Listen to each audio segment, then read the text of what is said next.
Okay, that's good. Okay, now for some music. Antidon should be fine, right? Bum, bum, bum, bum, bum. Bum, bum, bum, bum, bum. Bum, bum, bum, bum, bum, bum, bum, bum, bum, bum, bum. Bum, bum, bum, bum, bum.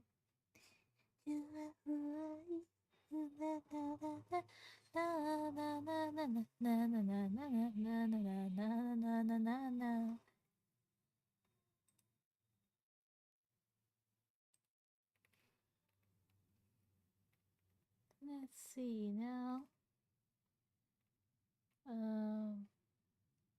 Oh wait, that's why. Um.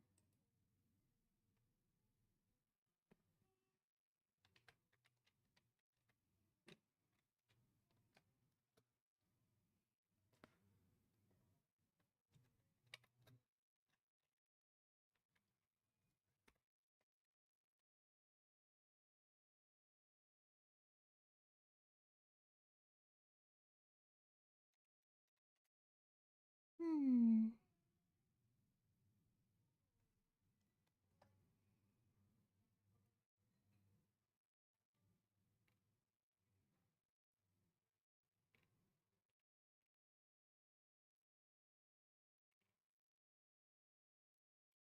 Okay. This should be fine.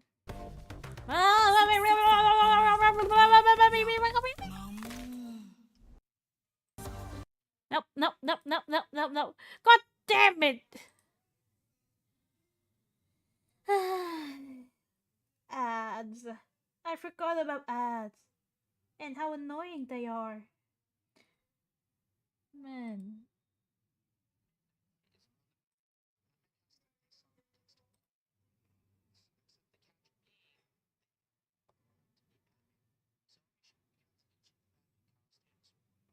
Give me a second, please.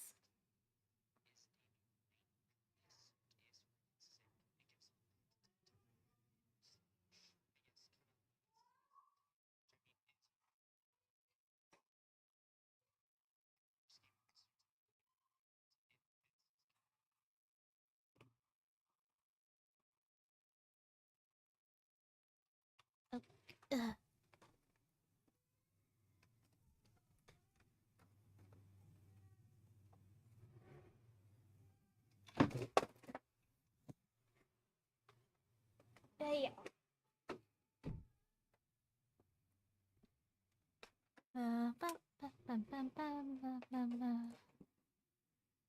And my cat is making. My cat is making noise again.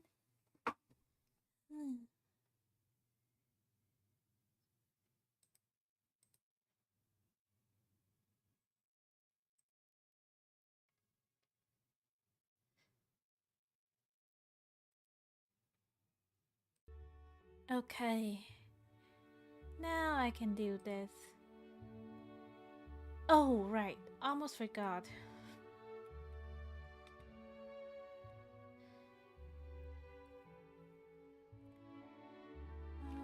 Let's see now.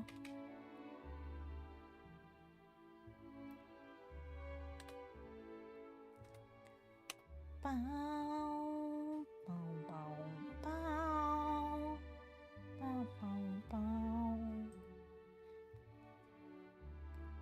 bow. Okay. Okay. So, welcome to another instance of Folklore Friday. It is Friday. Don't fight me on that. It is Friday. It's definitely Friday today. Okay. So today we're gonna be talking about a legend, for better or worse, very much near and dear to my heart.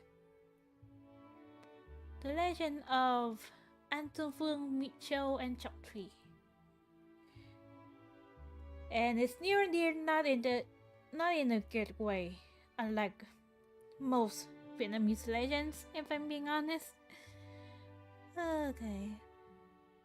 So once upon a time, there was a king named Duong Vuong, and he was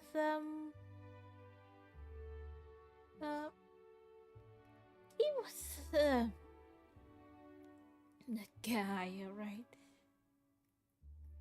I'm just gonna read his biography from the Wikipedia. Duong Vuong, personal name Duc Phan, was the founding king and the only ruler of the kingdom Olag, an ancient state centered in the Red River Delta, as the leader of the Ovid tribes.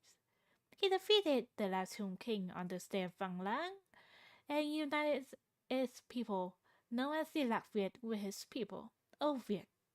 And Duong Vuong fled and committed suicide after the war with Nan Yue forces in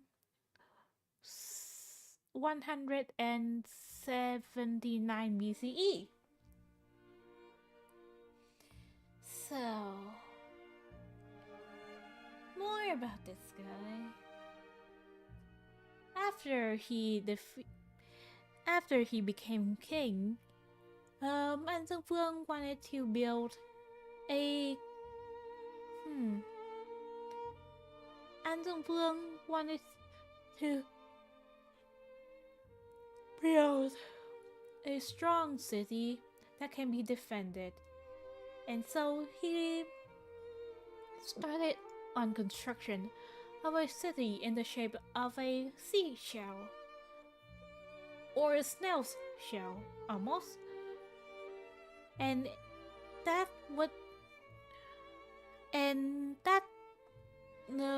structure would be called Cổ La Citadel. However, during the construction, whenever a wall is built, it would almost always fall back down.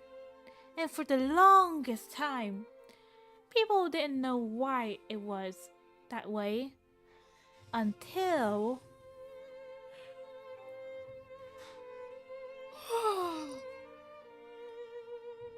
sorry.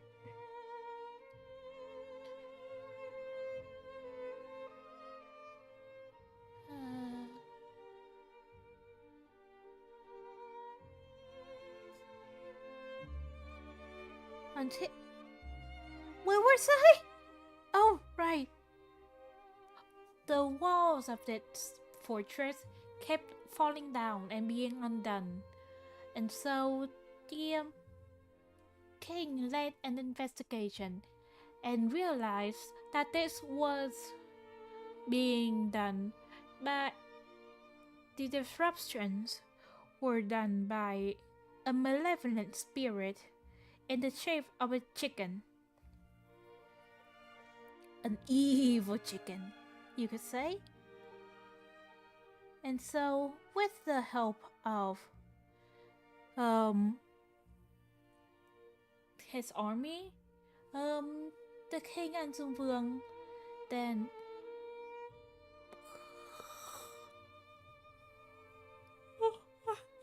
God damn it! Why? The king and Duong Vuong then slayed the chicken. And from then on, the citadel was finally done. Eventually done. And finished. It was called the Cổ La Citadel, and it was said to be like a maze of sorts inside.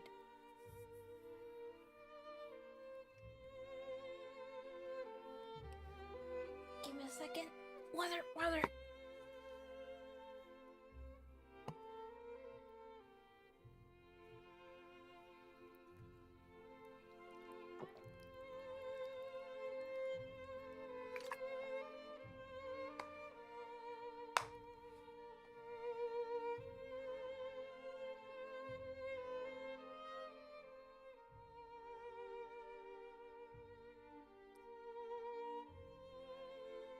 after the citadel was um, was built, however,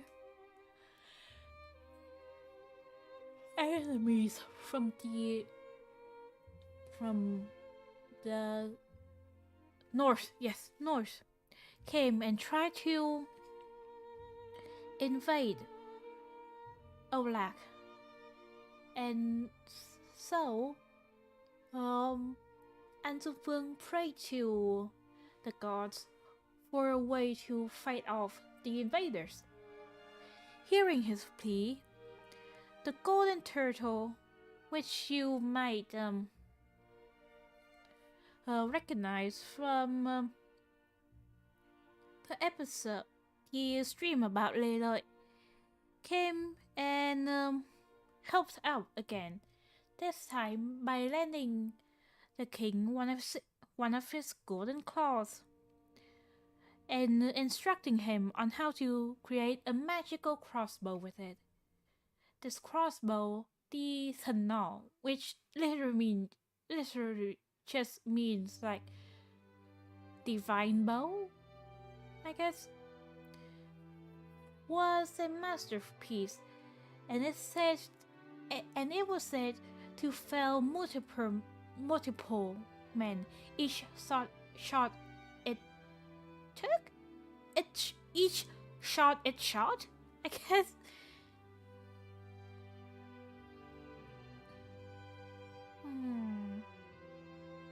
Yeah. Now the fun thing about this crossbow is that it's usually depicted as like a giant crossbow. So I really don't know where that's from, because I don't know why they use that particular depiction, because there's no mention of the crossbow's size anywhere that I can see.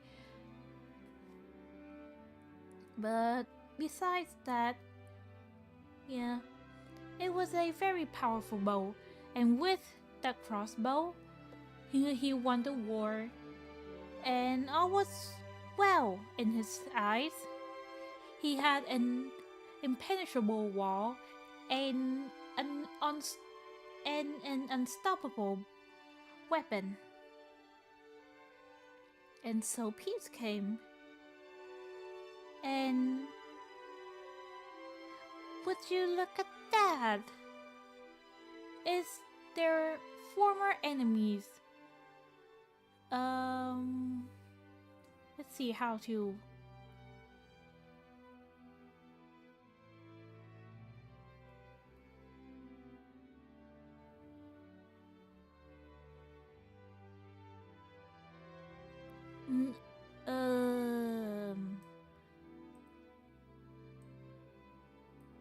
Let me just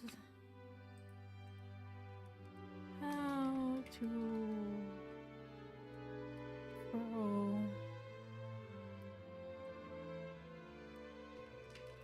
pronounce this.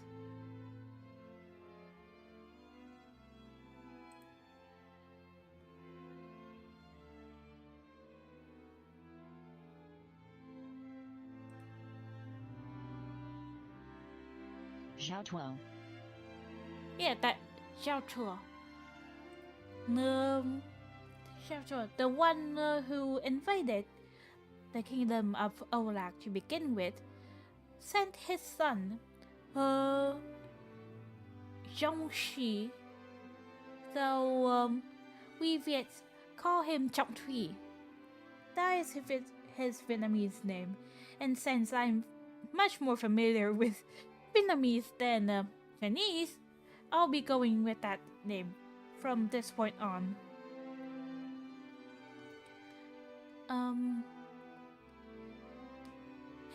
He sent his son Trong Thuy to the kingdom of Olag to marry the princess Chau as a sort of peace treaty, or at least that was what it was on paper. In reality, he sent his son there to be a spy. However, the two, Trong Thuy and Chau, did seem to actually love each other, and I'll explain why later. Actually, you'll see why later. If I'm being honest, you'll see. While Trong Thuy is there, he asked to tour the invincible fortress that is Cổ La, and of course Chau agreed and showed him around. After that, he asked to see the what's the divine crossbow, and so Mitchell showed him that. Little did she know, he was mapping out the maze-like. Little did she know, Trong Thuy was mapping out the maze like Cổ La, and also when he saw the divine crossbow, he sabotaged it. Let's just say some versions had him like just straight up replace the crossbow, but ever since the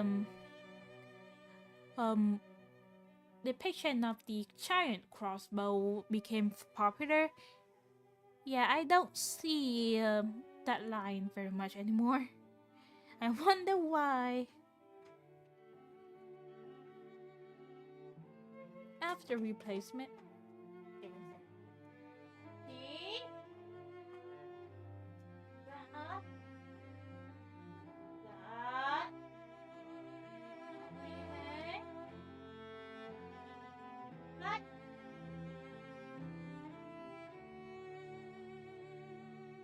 anyway,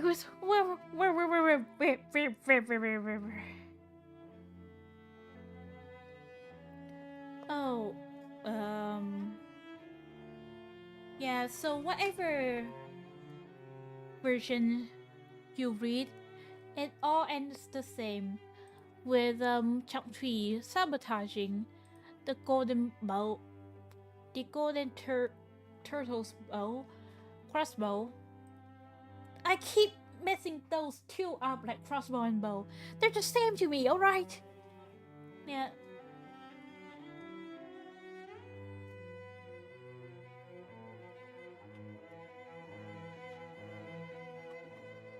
Let's see now. He sabotaged the crossbow and mapped out the fortress. And a few years in, he innocently asked the king and his wife if he could go back to the north and visit his old father. Of course, being Vietnamese, they agreed because, oh, look at this pious young man being a dutiful son, blah blah blah, like that. However, when he returned to his father, Trong Thuy gave him the map to the fortress and also the news that the crossbow has been compromised. Well, Joshua was very happy at that and decided to launch another invasion on Cổ La.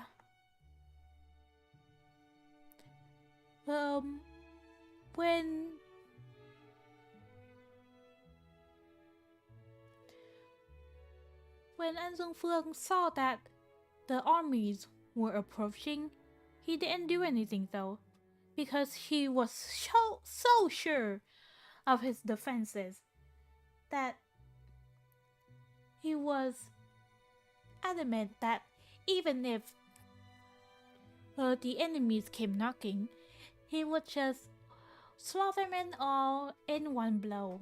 Easy peasy. However, he would soon be proven very wrong.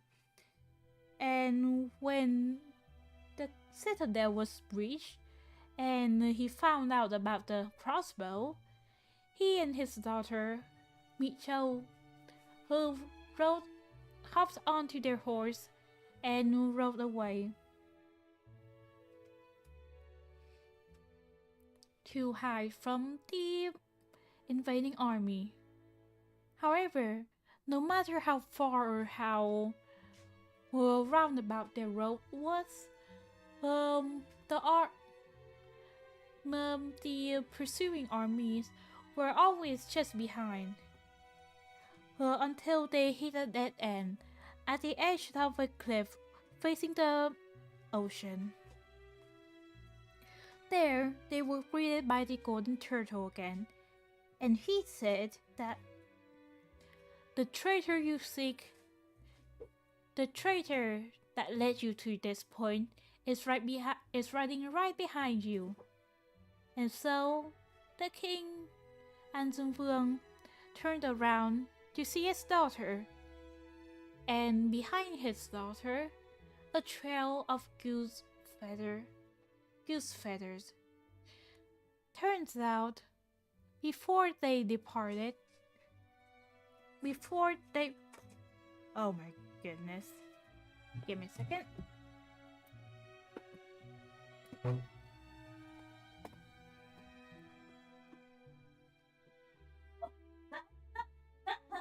Nào, trời ơi, lại tới.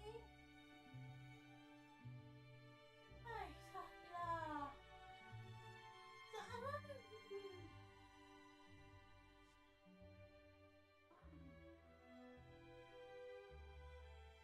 Xuống, xuống nào, xuống chị. Nào, dạ.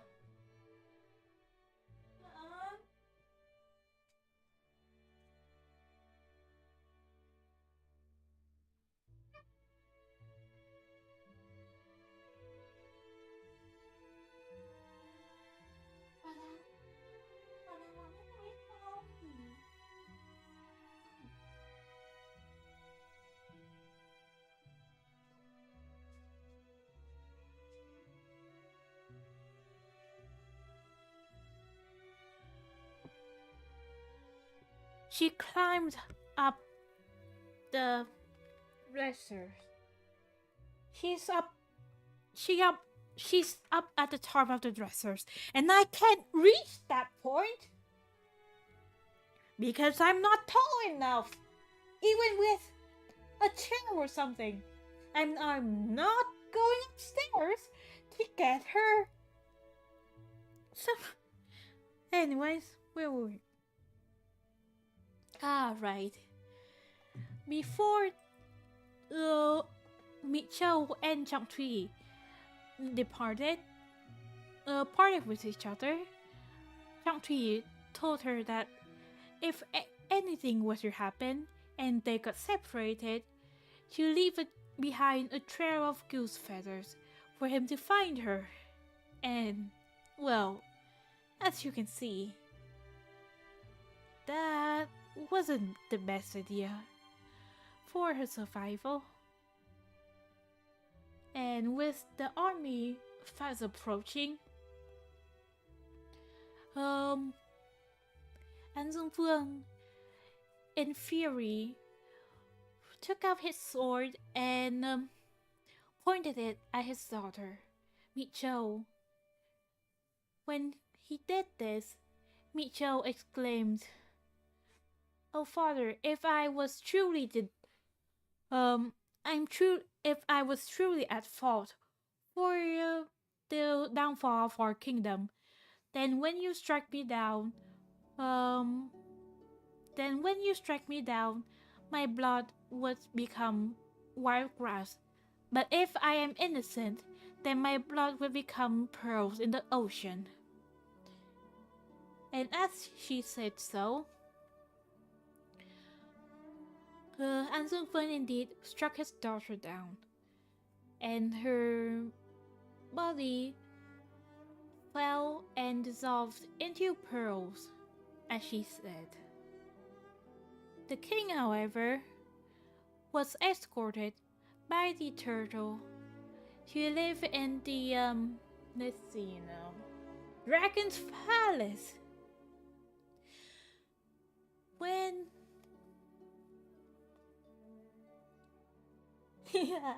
hello Flash. Yes, that thumbnail, it basically describes what I feel about this particular legend, because it makes me mad. I'm pretty sure I've ranted about it to you and the others before, but yeah. When the invading army finally caught up, they only saw the discarded horse and the body of the princess Chau there. Chau Thuy, who was leading the pursuers,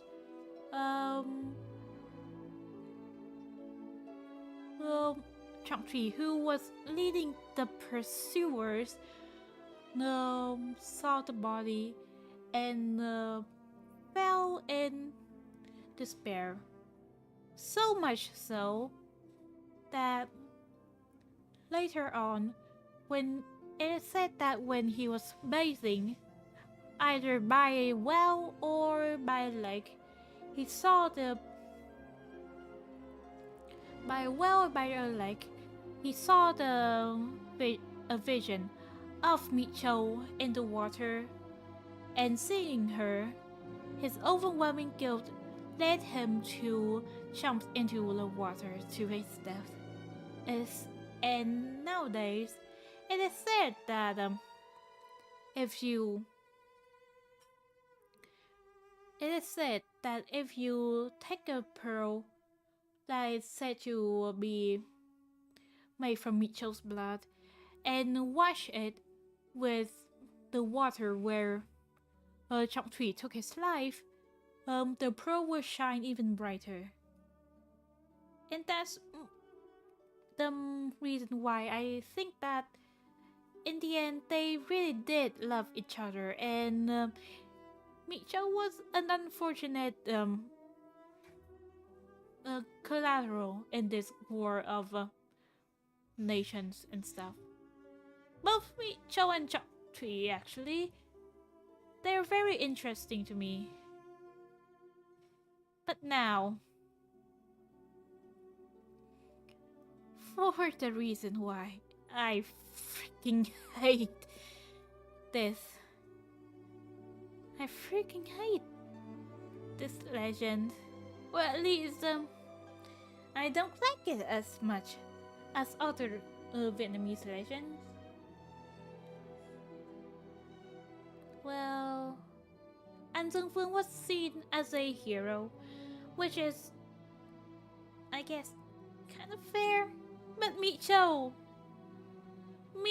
was seen as the traitor, as the one guilty for bringing down the entire nation. Even though, in the legend itself, she's proven her innocence in all of this. She proven her innocence in the legends itself. And still, people call her stupid for being a loving wife.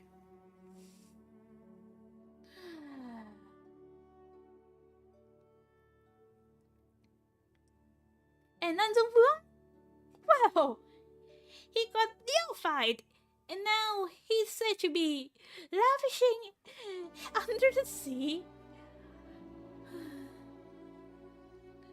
and luxury and all of that stuff. Probably based in pearls created by his daughter's blood, if I'm being honest.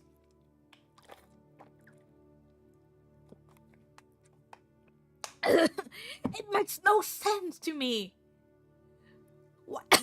Why a girl who's already proven to be innocent, who at worst is an unwitting pawn, gets so much hate from all of the poets and even like I guess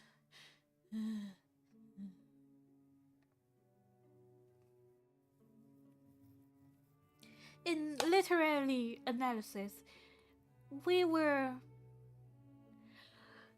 tasked with finding out quote unquote whose fault it is that Olak fell.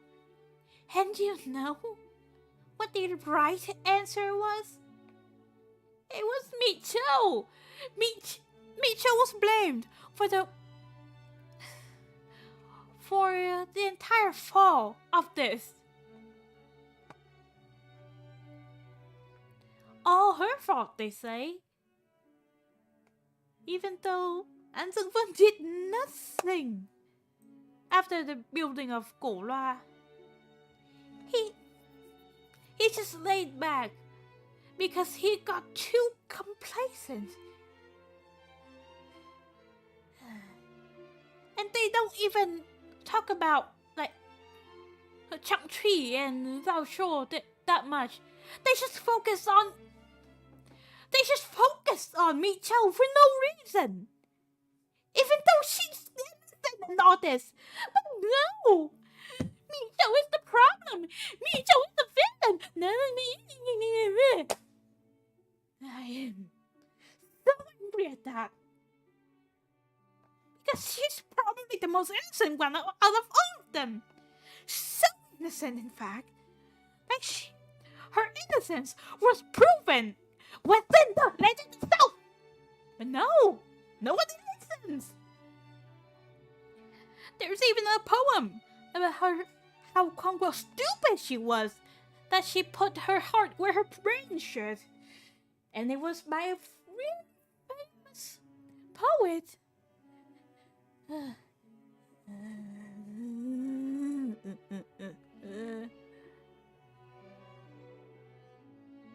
So I'm saying that Son Tinh Thuy, as the king, had the power to say no to the marriage.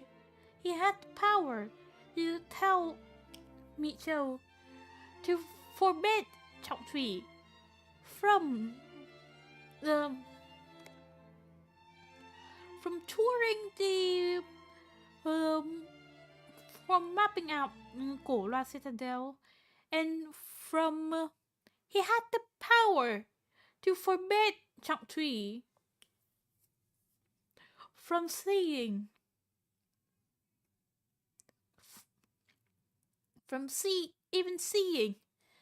the divine crossbow. But he did none of that because he was so sure of himself that he didn't even bother. So if you ask me if we are going to point fingers, I'm gonna point my fingers at Duong Vuong, not Micho. He had so many chances to not let this happen, to actually think for once. And hey, and what the heck? Give me a second.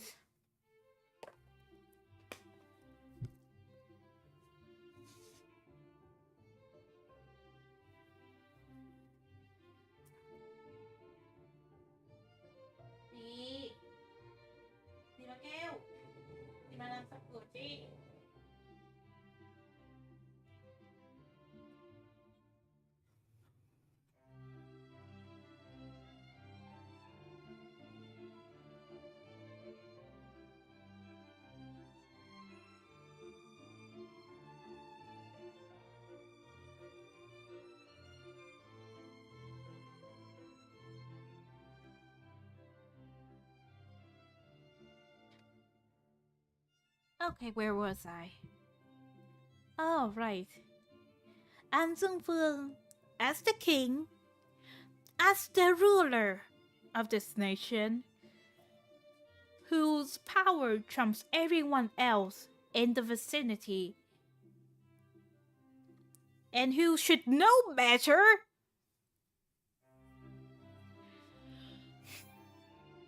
didn't even suspect that Trong Thuy could be sent there as a spy at all. No, not at all. He didn't forbid him.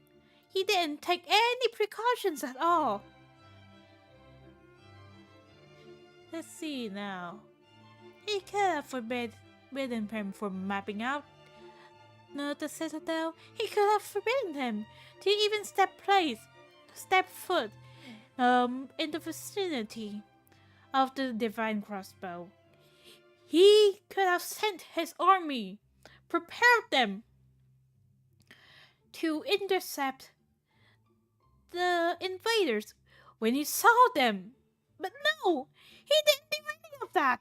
He just waited and relied on the gifts he got without checking it until the last moment when it was too late. He could have done so much, but he didn't. Arrogant. I will not say that word. Not yet, not yet. I am not that mad yet.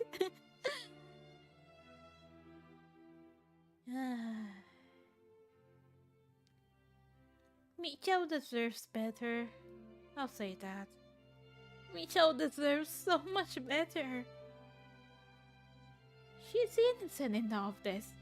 And yet everyone, from the historians to the literature majors, all blame her instead.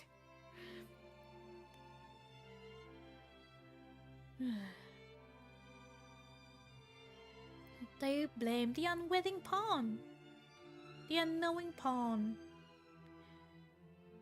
as the thing that turned this into a tragedy. Even though her father was no better, Jie wondered why. Was it because she's a woman?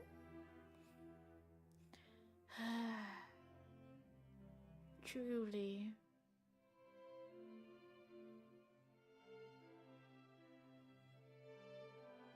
Michou deserves better. Michou deserves so much better. She shouldn't have been. She should have been the one who went with the turtle to the palace. But no, it's her father. After he just killed her because she was the quote-unquote traitor.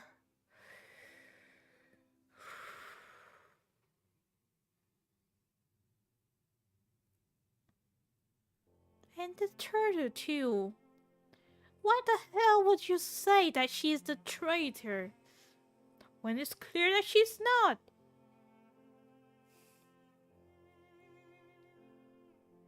I am so disappointed in you, Golden Turtle. In the heavens above, she didn't do anything to deserve her fate. And yet there you are, doing that to her anyways.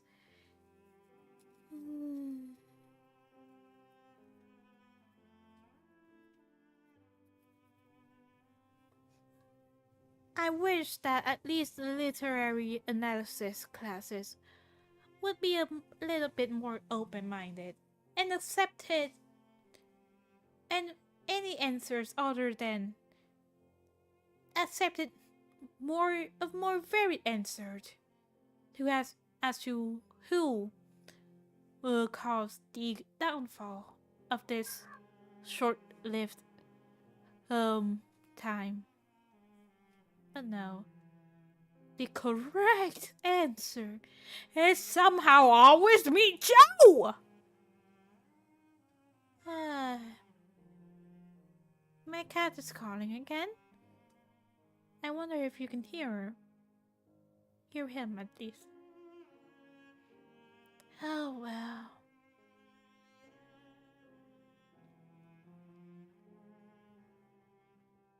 That's basically it.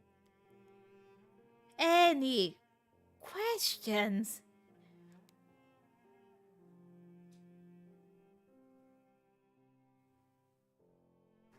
No? Alright. Finally, this is over. Folklore Friday.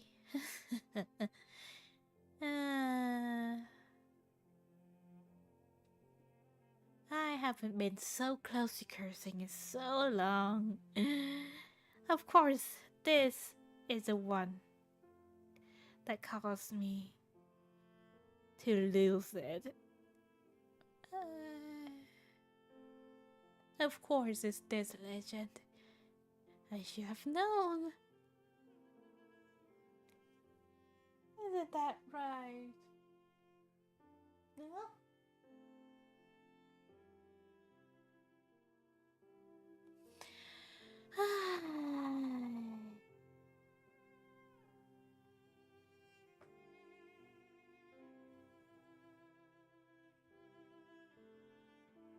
I've only been live for 50 minutes.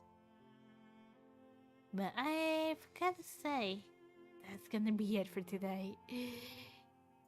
Yeah. Anyways, thank you all for coming today. And hopefully, we'll see each other in the future. Goodbye. I am still very angry.